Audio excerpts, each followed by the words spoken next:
Fala investidor, fala investidora, como é que vocês estão? Espero que vocês estejam muito bem. E eu fiz uma pergunta para os colegas lá do nosso grupo do WhatsApp, que inclusive é o link aqui na descrição.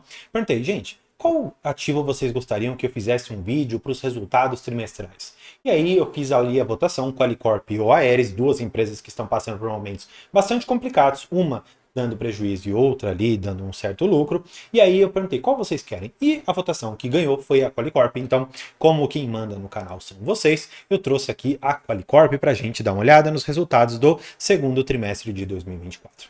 Só para a gente iniciar, para colocar todo mundo na mesma página, o que essa empresa faz? Você tem que entender que a Qualicorp ela é uma intermediadora de planos de saúde. Então, de um lado, você tem, por exemplo, uma rede de hospitais. Você tem, por exemplo, ali a Unimed, você tem a Mil, você tem outras tantas. Aí o que elas fazem? Elas falam, ó, Qualicorp, vamos fazer o seguinte, se você conseguir me trazer um cliente, eu vou te pagar um valor, eu vou te pagar uma taxa. E aí a Qualicorp ela faz essa intermediação, ela acha o cliente, ela pega uma taxinha e faz o contrato com alguma dessas operadoras de plano de saúde, portanto, esse é o negócio. E aí o que acontece? Eles trouxeram aqui alguns destaques. Tem destaques que eu particularmente achei ótimos.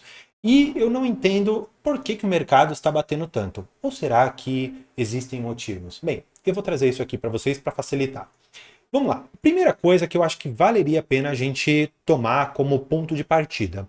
É uma empresa que está gerando caixa. Ou seja, é uma empresa que, com todas as suas operações, ela consegue pagar as dívidas que ela tem, ela consegue crescer minimamente, ela consegue investir naquilo que é necessário para manter as suas operações e ainda assim está gerando um caixa de 129 milhões nesse segundo trimestre de 2024. Claro, é importante você fazer a conta do fluxo de caixa livre da empresa e depois a gente pode até conferir se essa empresa fez de forma correta, porque tem algumas vezes que eles dão umas gambiarras aqui, mas enfim, eu estou na boa fé da empresa. Em relação à receita líquida, houve um pequeno decréscimo em relação ao trimestre anterior. Em relação ao semestre, houve uma queda já bastante grande e nós vamos fazer esses comparativos logo mais para a gente perceber o porquê que a empresa está caindo tanto nas suas cotações, por que a empresa está com esses resultados tão complicados. Vamos lá. Em relação ao seu lucro líquido ajustado, eles tiveram 30 milhões esse ano, uma melhora significativa, mas quando a gente olha de uma forma global, você percebe que ano após ano, a receita da empresa vem caindo, o lucro vem caindo, e ainda que eles digam que, por exemplo, os 49 milhões desse primeiro semestre foram melhores do que de 23, nós temos que analisar um pouco mais longe. Nós temos que olhar, por exemplo, para 2018, 19, 20, 21 e perceber o declínio que a empresa tem passado desde então, claro, com uma estratégia que a gente já vai conversar.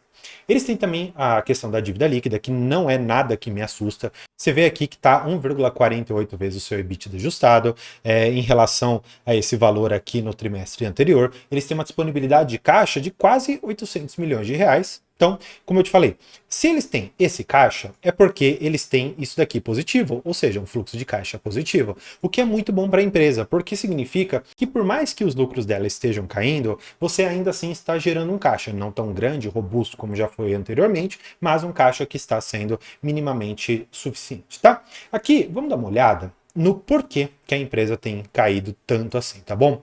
Nós temos que olhar o portfólio consolidado aqui, significando quantos planos de saúde que eles têm ativos ali dentro, quanto que eles estão conseguindo fazer de intermediação. E você percebe que ano após ano, semestre após semestre, trimestre após trimestre, você está tendo quedas. Você pode ver que o portfólio consolidado caiu aqui 15,6%. E pensando, portanto, que o seu negócio está cada vez minguando mais, cada vez ficando menor por conta de uma carteira cada vez menor, poxa, por mais que você consiga sustentar alguns lucros, talvez, e eu quero crer, muito por conta de uma queda de juros que nós tivemos, porque provavelmente as receitas financeiras aqui devem ter aumentado um pouquinho e as despesas financeiras caído ali um pouquinho também, tudo isso me faz crer que a empresa ela está cada vez mais perdendo seus fundamentos, muito por conta dessa questão aqui. Só que aí, algumas pessoas me falaram o seguinte, André, você tem que olhar o filme de uma forma um pouco diferente. E aí eu preciso trazer vocês aqui para alguns destaques. Eles falam que eles encerraram esse primeiro trimestre com notícias positivas após a divulgação da ANS sobre os dados agregados setoriais, indicando tendência da redução da sinistralidade. Tá. Nesse ponto, você precisa pensar o seguinte.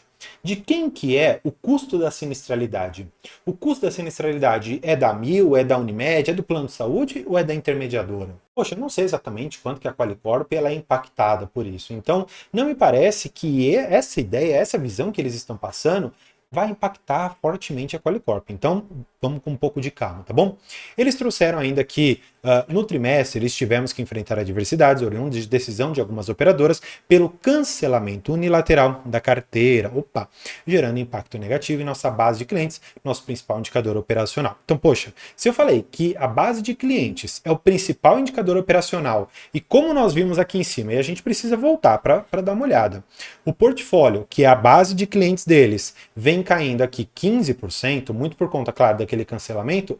Peraí, qual que é o problema? O que será que está acontecendo? Será que, por exemplo, a Wiz, que é uma das competidoras, está conseguindo fazer um melhor serviço, entregar um melhor resultado e cobrar uma taxa menor?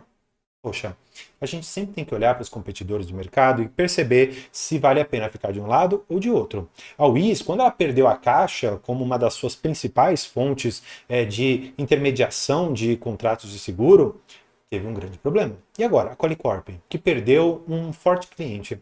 Como que será que vão ficar os resultados dos próximos trimestres, até mesmo dos próximos anos?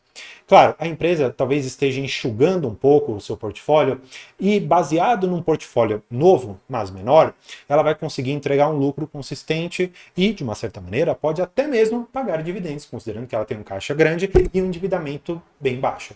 Portanto, o que eu acho dessa empresa? Não invisto. Por quê?